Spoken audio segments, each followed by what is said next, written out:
trazendo algumas reflexões do padre Gabriele Amorfi, um exorcista.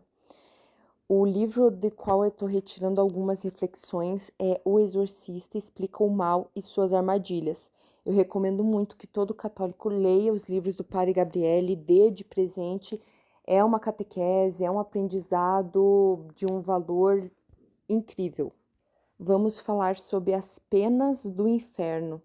Segundo Apocalipse, capítulo 12, versículo 9, foi precipitado aquele grande dragão, aquela antiga serpente que se chama o diabo Satanás, que seduz todo o mundo, e foi precipitado na terra, e foram precipitados com eles os seus anjos. Por que foram precipitados na terra? Porque a finalidade a que se consagraram foi a de perseguir os homens, procurando conduzi-los à perdição eterna, transformando-os em infelizes companheiros por toda uma eternidade, carregada de sofrimentos e penas. Como se pode admitir que esse enredo, que abarca a todos, esteja nos planos de Deus? Conforme já foi observado, a razão de ordem imediata reside na liberdade concedida por Deus a cada criatura. Sem dúvida, ninguém ignora que a missão de Satanás e de seus seguidores consiste em desgraçar o homem, seduzindo-o e fazendo-o pecar, isto é, levá-lo à infelicidade, longe da plena participação da vida para a qual fomos criados, ou seja, o paraíso.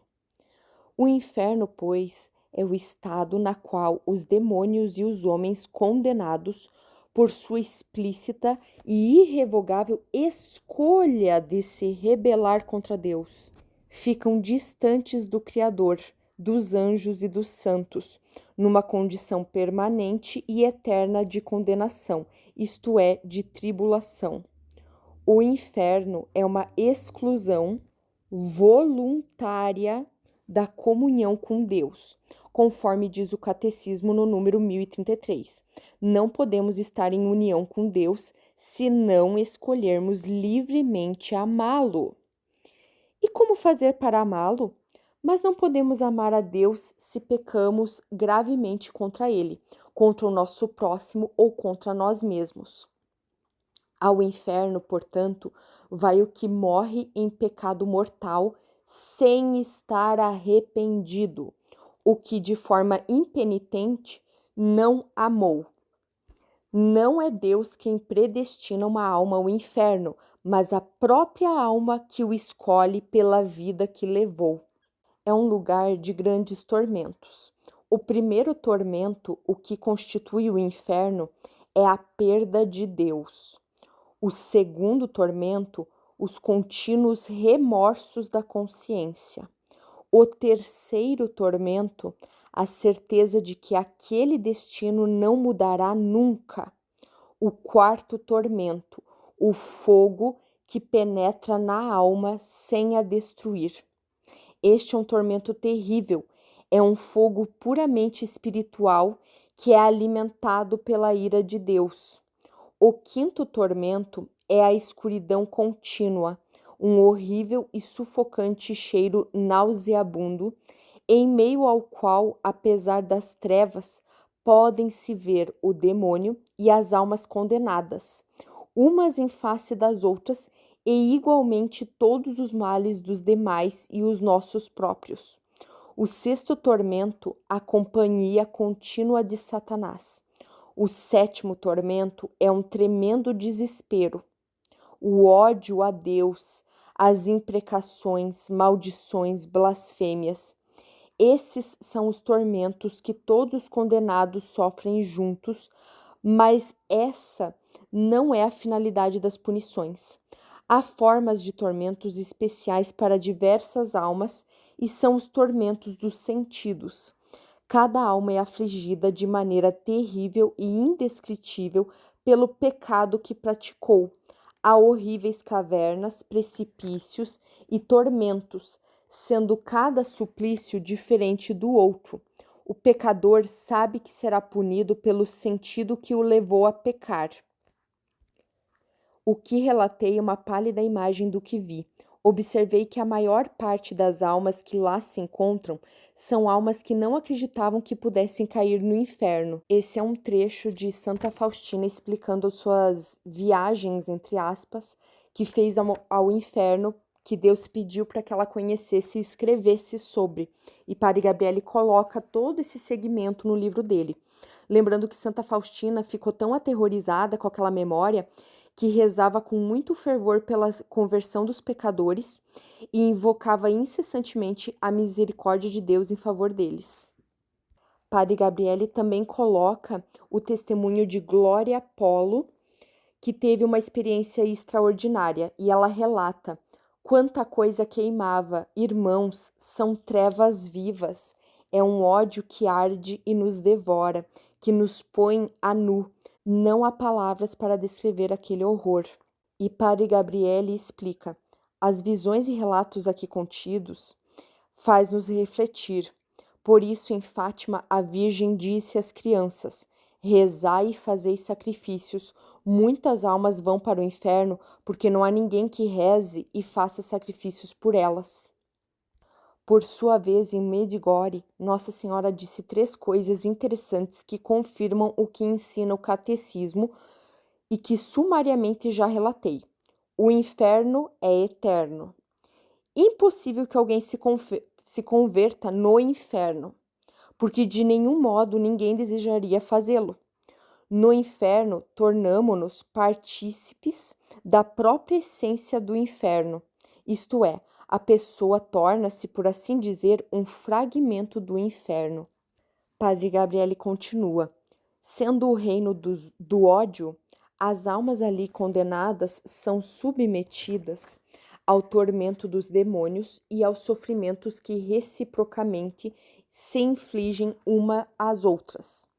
O inferno é um lugar da blasfêmia, onde se investe contra Deus e contra os santos, e é um lugar do medo. Mais de uma vez deparei com demônios que possuíam uma pessoa e que manifestaram verdadeiro terror para com os respectivos chefes. Certo dia, após haver feito vários exorcismos numa infeliz senhora, indaguei ao demônio, entre aspas, menor que a possuía. Aqui eu vou fazer um parênteses, é menor porque o Padre Gabriele, assim como o próprio catecismo, enfim, na fé católica, ele já teve a revelação de que no inferno há uma hierarquia dos demônios, assim como havia uma hierarquia dos anjos, ainda existe. Os anjos caídos que viraram demônios, eles respeitam uma hierarquia também. Então, quando ele fala que é um demônio menor, é de menos importância, é tratado como um subalterno. O demônio, ele perguntou o seguinte ao demônio: por que não vai embora? Como única resposta, ouvi isto: porque se for, Satanás, que é meu chefe, me castigará. No inferno existe uma sujeição imposta pelo terror e pelo ódio. Essa é a diferença abissal com o paraíso, que é um local onde todos se amam, lugar no qual, quando uma alma encontra outra mais santa, sente imenso gozo, porque da felicidade alheia também deriva para ela o mesmo benefício. Padre Gabriele continua sua reflexão. Certamente desejaríamos que o inferno estivesse vazio, sabendo que Deus não quer a morte do pecador, mas que se converta e viva, conforme Ezequiel capítulo 33, versículo 11. Para esse efeito, a todos proporcione a sua misericórdia e os meios da graça necessários para se salvarem. Disse Jesus no Evangelho de São João, capítulo 20, versículo 23. Aqueles a quem perdoardes os pecados, e a quem não perdoardes ser-lhes-ão retidos, insistindo em nossa conversão contínua com o apoio da graça que vem dos sacramentos. Padre Gabriele nos lembra mais uma vez que, segundo a fé católica, assim que morremos, passamos por um juízo particular. Então, ele comenta do Catecismo número 1022, que fala: ao morrer, cada homem recebe na sua alma imortal a retribuição eterna, num julgamento particular que põe a sua vida em referência a Cristo, quer através de uma purificação, quer para entrar imediatamente na felicidade do céu, quer para se condenar imediatamente para sempre. Padre Gabriele reflete sobre esse julgamento particular que esse juízo particular que cada um, quando morre, recebe imediatamente, Padre Gabriele reflete que estaremos diante de Jesus, porém quem fará esse julgamento, quem fará uma revista da nossa vida, avaliando o bem e o mal que praticamos, não é o próprio Jesus, e sim nós mesmos que o faremos. Cada qual terá diante de si a visão completa da sua vida, conhecendo imediatamente o verdadeiro estado espiritual de sua alma e irá para onde a situação da sua alma naturalmente deverá conduzi-lo. Será um momento solene de verdade sobre nós mesmos, um momento tremendo e sem volta, assim como será sem volta o local que perceberemos ser indicado para cada um. Consideremos, por exemplo, o caso de uma pessoa que vá para o purgatório. Quão grande será a dor por não conseguir subir diretamente ao céu, ao verificar que a purificação na terra não foi completa e percebendo por si só a necessidade impreterível de se purificar. Contudo, o desejo de ter acesso à visão de Deus será tão forte que para essa alma mais estimulante será ainda o desejo de libertar-se do peso dos castigos acumulados durante a vida terrena. Padre Gabriele nos lembra que o juízo particular é diferente do juízo final. O católico tem que acreditar, faz parte da fé católica, que assim que morremos passamos por esse juízo particular e ou vamos para o céu, ou vamos para o purgatório para ir para o céu, ou vamos para o inferno. Não existe reencarnação, não existe católico, por exemplo, que é espírita, não existe. Ou você é católico ou não é. E o juízo final, segundo o Catecismo da Igreja Católica, número 1040, é o seguinte: o juízo final terá lugar quando acontecer a vinda gloriosa de Cristo. Só o Pai sabe o dia e a hora, só ele decide sobre a sua vinda pelo seu Filho Jesus Cristo. Ele pronunciará então a sua palavra definitiva sobre toda a história. Nós ficaremos a saber o sentido último de toda a obra da criação e de toda a economia da salvação, e compreenderemos os caminhos admiráveis pelos quais a sua providência tudo terá conduzido para o seu fim último. O juízo final coincidirá com o retorno de Cristo, cuja data exata não se conhece, será precedido imediatamente da ressurreição dos mortos. Nesse momento preciso é que se cumprirá definitiva e integralmente a história do mundo. Logo de início, o catecismo especifica: é perante Cristo, que é a verdade, que será definitivamente posta a descoberto a verdade da relação de cada homem com Deus. A matéria sobre a qual se cumprirá o julgamento é o amor. Os mandamentos de Deus e todos os outros preceitos de fato resumem-se num só. João capítulo 15, versículo 17. Isto vos mando, que vos ameis uns aos outros. O amor pelo qual seremos julgados será o mesmo amor que nos julgará segundo a medida da misericórdia. Misericórdia é o ato último e supremo pelo qual Deus vem ao nosso encontro. Essa misericórdia, afirma um pouco depois o Papa Francisco, abre o coração à esperança de sermos amados para sempre, apesar da limitação do nosso pecado. Esse olhar de Deus, assim impregnado de compaixão e desejo de viver em total comunhão conosco, abre o coração à esperança de que todo pecado, toda dor, todo desfalecimento, toda a aparente derrota, desencadeada contra o homem pelo seu grande inimigo Satanás, será olhada por Deus com os olhos de um Pai amoroso e acolhedor. Vivamos, portanto, cheios de esperança, porque sabemos que, apesar de toda a fadiga, é esse o nosso percurso de vida e que, apesar de feridos muitas vezes e desta forma agravados pelos males feitos e recebidos, um dia Deus enxugará todas as lágrimas de nossos olhos. Nesse dia, conforme Apocalipse, capítulo 21, versículo 4, não haverá mais morte, nem luto, nem clamor, nem mais dor, porque as primeiras coisas passaram. Lembrando que Padre Gabriele sempre reitera que nós devemos realmente tentar seguir a fé e principalmente fazer uso dos sacramentos, principalmente da confissão.